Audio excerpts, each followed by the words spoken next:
Look who's back after a long hiatus. Cosmic Stew. We've documented a few of these in the past if you're interested in checking it out. But this time they've changed it up quite considerably, and it's on an Explorer custom. So it looks like our usual cosmic-y like finish, but they didn't have quite as many accent strikes on it in the yellows and some of the more vibrant purples. But they did indeed paint the entire pickguard, which is nice. But look over here.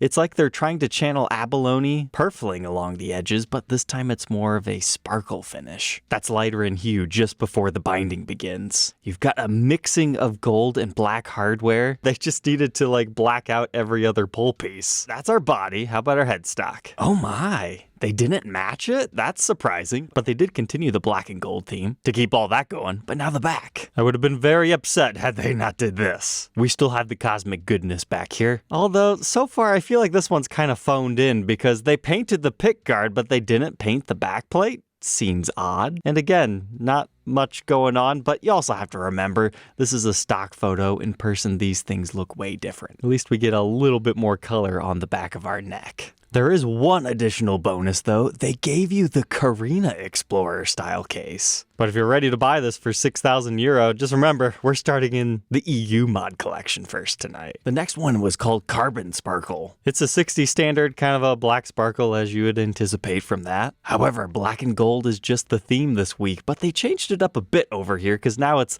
black for the main pieces, gold for the inserts. And man, did those golden pull pieces stick out or what? My favorite thing though is that natural back and side. It reminds me a lot of the Gibson Lou Paulo signature edition, except for we don't get the P90 in the neck this time. It's double humbuckers. But again, the continuation of the theming on our tuners, but interesting choice to put the Moto truss rod cover on this. I wouldn't normally think that would work, but that stands out great as an accent piece. And then on the back, you get a little bit of darkness within the grains of your wood. You also get Moto back here, but we buck the trend with the ES335 Polar Pearl. The combination of a nice crisp white with the creamy binding. It's certainly an acquired taste, but I've grown to like it after enjoying the late 80s Les Paul standards that you can occasionally find in a similar white finish.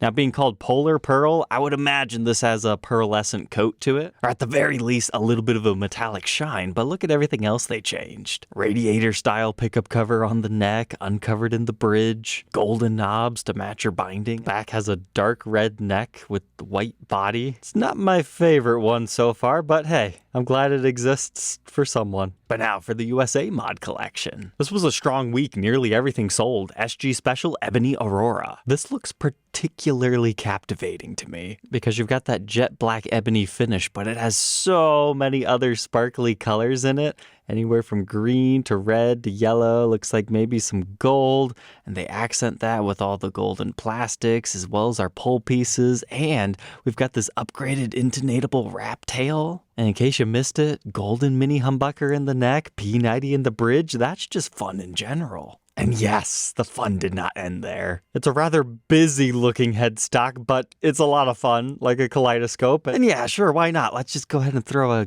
purple Gibson logo on there. But oh, this really zoomed in photo helps me understand this finish better. It is just black, and then they have a bunch of glitter within it. And they also did the exact same thing on the back and tried their best to keep the serial number legible with everything going on. However, if you fell in love with what you just saw, there is a run of Les Paul Studios done in 2014 called the Les Paul Studio Pro in Graphite Pearl that has a similar finish, maybe not quite as extreme, but it's got the cool color shiftings to it and is a little bit easier to find than some random one-off from the mod collection.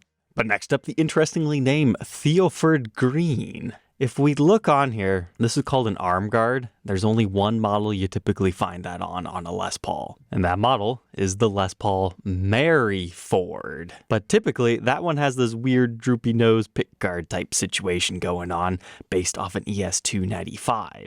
So we understand this, but now what is going on with this weird pickguard? It has potentially been borrowed from the recently revived Gibson Theodore model, THEO Ford. So yeah, that makes sense out of that. They basically just army greenified it. But they did just a little bit more if you look at your headstock closely. You've got the black tuner tips as well as a matching green headstock, which then in turn colors your Gibson logo to be green. The whole thing is a dark metallic green. It's just the lighting situation that makes the edges look black in this particular photo. I like the idea of what they did here, blending models. But what's really fun to me is this probably started life as a factory second Mary Ford, so there is some collector appeal in that, because you get all the bonuses for the same retail price. And if anyone's interested, I've got one on sale on my website, just reduced the price down to $23 shipped, so you can save about $700. Next up, we've got the Pelham Knight 68 reissue custom at $64. Reminds me of the Phantom Widow we documented once, and it's a good color. A light blue with the black border, uncovered pickups, golden hardware this time. But what I really just can't get behind on this one is, I know there's some vague variances between how much space there is on a neck pickup and a fretboard, but yeah, that's a bit too much. It really stands out, even from all the way away. No doubt that's why it's a factory second, but it looks like they tinted just the center of our headstock, but they left the binding alone. However, if you look really closely, that's not a black headstock like usual. It's got some sparkles to it. So even though at first glance this just looks like a normal back, it's not. They did indeed give this a very unique finish everywhere. And because of that, I do see it selling eventually, but even I was like, until I really looked into these photos. And I swear we've seen this one before. It's just a new photo set, or maybe the Marvelous just happened to sell very well, so they made another one. But it's an SG special in a nice light purple / pink metallic. But yeah, that is a really, really nice pick guard. I like that color. It matches well with the body, and then everything else is blacked out, and another one of those unique wrap tail pieces. But oh man, they didn't do what I was hoping. They should have matched the Gibson logo to be that same green accent color. They did give it a stinger on the back, so at least it has that going for it. Next, an Urgent Red Razor Stripe. Not exactly your usual racing stripe here. It's not perfectly symmetrical, and I don't know exactly what they're going for there with the offset stripes, but it gives you a layered appearance, kind of like a paper fan. It's gonna start smacking you or something. Reminds me of a red jumpsuit or something. And then interesting. The back has a metallic finish, but it appears to be slightly see-through yet, so you can enjoy some figuring. But then the back of the neck, it looks like they left it alone, just a regular dark cherry color, but as we come up a little closer, the Mod Collection decal is slightly obscured, which would suggest that there is some sort of a colored clear coat over top of that. And then you also get our black tuner tips. Here's the Studio Sapphire Sparkle. When I first looked at this, when I was browsing through these just to look at the photos and be ready for tonight's episode, I just thought, oh, cool, black, silver, and blue sparkle finish. Can't go wrong there. But now that I'm looking really closely at this, the only thing the modern day studios don't have is binding on the body. And they attempted to put that there with a pinstriped line. So, okay. And oh, wow. All right. So the sparkly blue's only on the top. They stop it right here and give us a darker color finish on the back. But this is one of the One studios, meaning sadly no Gibson Mother of Pearl logo. Whoa, interesting choice. It's a dark blue back. All right, you can see just a little bit of that sparkle blue poking through over here. But then you get a sparkle blue stinger. They're even saying it was refretted, so if you hate fret nibs, there you go. Now we have Gamer Gojira, which at first glance, $2,500 studio. Yes, you can definitely get a standard for that price. However, that purple border with a light pink center with all the wood grain and flame underneath, that is quite beautiful, especially paired with our creamy plastics. And oh nice, it's one of the higher end studio sessions. So it kind of looks like a standard anyways, just without the binding. That's why we've got the Mother of Pearl logo. But then the body's a dirty purple. Like some areas it's brighter, other ones it's dark. You got the Moto backplates. The one nice thing though is they actually upgraded you to a hard shell case on this. So you get a little bit more for your money when you're paying quite as much as you are for this. And then we had Black Coral Double Cut. You know, now that I think about it, this is really cool because this is a Gibson.com exclusive. And currently you can only get them in like, what is it, 2, maybe 3 different finishes if I'm remembering correctly.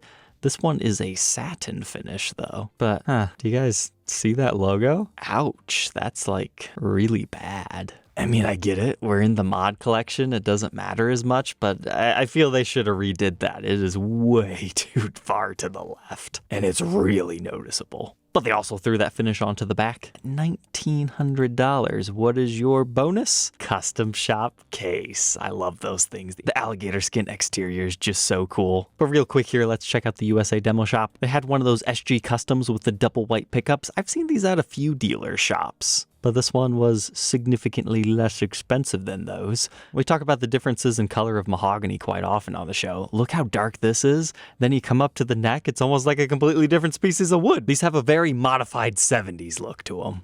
Similar to what we were just talking about with the mahogany being different, maple and mahogany does the exact same thing. That is the exact same color, but for whatever reason over mahogany it looks green and over maple it looks blue. I've come to really love that. But whenever somebody sees that for the first time, they go, what was Gibson thinking? This Honey Amber 60 Standard had a unique top, and then when you flip it over to the back, you had some ringy wood grain. They had a pretty cool figured iguana burst Victory. Like, it's a decent top, but the back, that's a cool ringed formation right there. Not as cool as my flame back one, though. And next, there must have been some sort of a dealer exclusive EMG run of Les Paul Customs recently, because we had a couple of these in the demo shop this week. However, a viewer actually sent me this listing because they noticed evidence of Gibson photoshopping their demo shop photos. Now, I know that sounds sinister, but it's probably just some light color touch-up because the white balance was a little bit off on their camera or something like that. But this is the photo. Do you see anything wrong here? Yeah. It looks like some sort of a duplication tool, and they accidentally dragged it there because it copies this area almost exactly. And oh my goodness, I just noticed another one. What's going on here? Someone was sleeping, or somebody was playing a joke when he left his office for lunch. If blue wasn't your style, they also had the double gold finish. This Access Custom has a stellar top. However, I don't like the color on this Bengal Burst. It's a bit too